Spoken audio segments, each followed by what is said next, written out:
Okay guys, welcome back to the channel. Going to preview for you the Southwest Audio Fest, and in particular let you know about something I just found out about, of a new speaker that's going to be debuting there from a brand you almost never see at the shows. Very excited to see that. So let me save that though. I would talk about the show in general, because this show is going to be a little bit different. It is done by the same people that do Capital Audio Fest and the Seattle show. But it's going to be at a nicer hotel than these typical shows. And maybe, I think their philosophy is to target the very high-end audiophiles. Texas has got a lot of rich people, lots of money in systems. I think they're targeting, it's going to be a smaller show, obviously, the first year.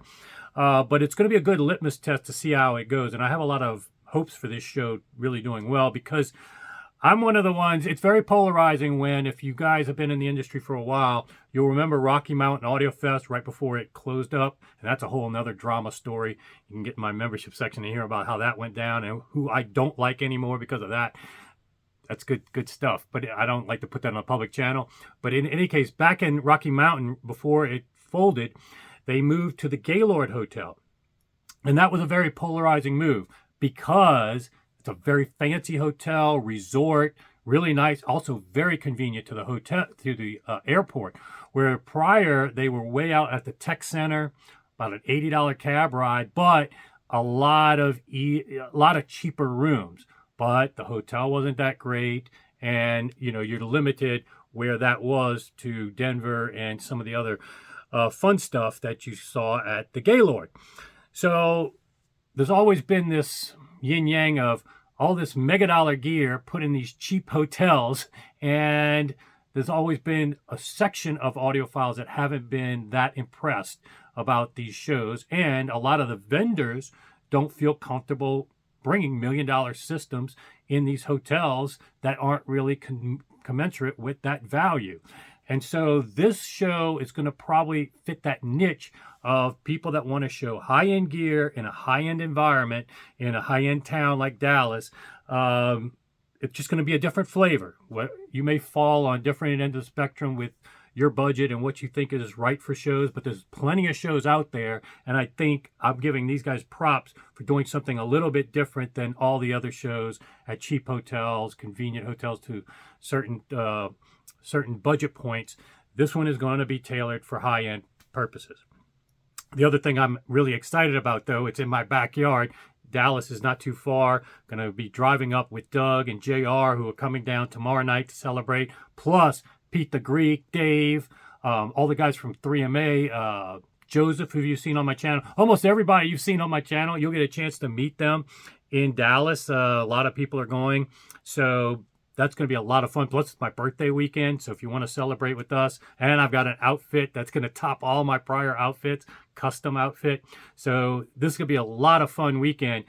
And on the gear side, I haven't heard of that much mind-boggling. We're going to see, obviously, the great stuff that we see at all the other shows is going to be there, but I'm kind of immune to that stuff anyway. I've seen it so many times. If you haven't seen it, then those things are going to excite you. Hear MBLs for the first time, Acoras, or lawn shades, or whatever great speakers that you don't get a chance to see in your neck of the woods. Now you can see it at this show. It's going to be a smaller show. I think only 60 somewhat rooms, so you should be able to get through it pretty good and spend a lot of time in each room. That's another advantage to these smaller shows.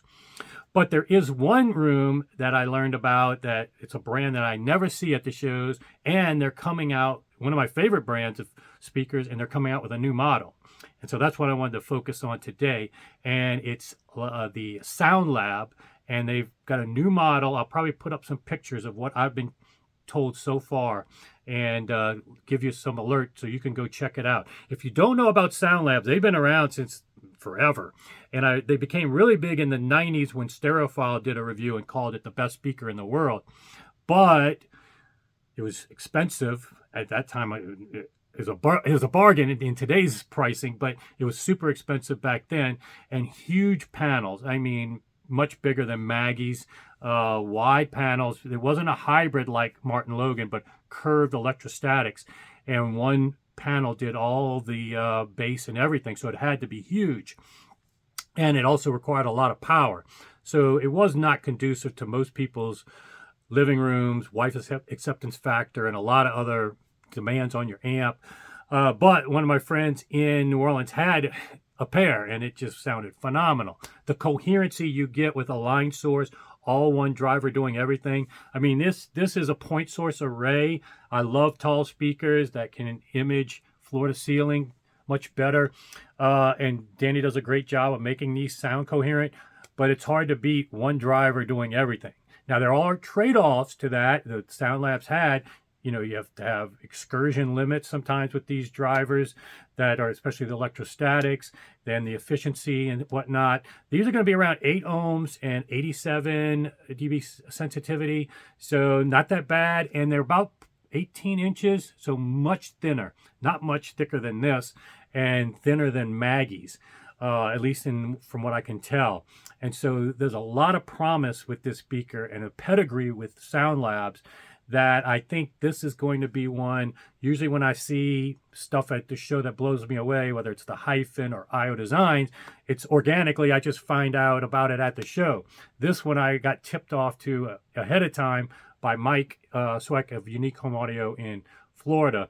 And so I thought I'd share that with you. And I just want to make this clear because I've been hearing some really unfortunate stories about people getting shaken down at these shows. Vendors not only have to pay now to demo at the shows, to get demo rooms and exhibit at the shows, but evidently people in the press are starting to shake the people down to even do coverage of their room, charge them money to feature them, and then even for awards and all this kind of stuff. It's kind of become a pay for play, although it's been done for quite a while in this industry. The FTC just hasn't latched onto this industry. I think they're too busy with supplements industry, but really a lot of this stuff is illegal that's going on, guys. But I'm not here to be a policeman, but what I wanted to make sure I was clear about, I'm telling you about Sound Labs. I have no relation to them. I have nothing. I'm not contacted anybody with them. I'm not planning to represent them, not planning to own the speaker, have no financial interest at all. I just unfortunately have to start telling you guys this because evidently out there, you know, there's a lot of corruption in the press coverage now, and people are all hustling and trying to make money and a buck. And it's unfortunate. And it's really not even allowed by the FTC if you're not doing paid promotion and making that clear. So I'm making it clear that I'm talking about Sound Labs, no interest in it, no relation to it whatsoever. I do have the relations, like I always tell you, with Bach and now Blue Jeans Cable. And speaking of the Bach, that's the frequently asked question I've been getting. Is the Bach going to be in Dallas? Well, no, it's not going to be in any other rooms, but tons of people that own it are going to be there besides me.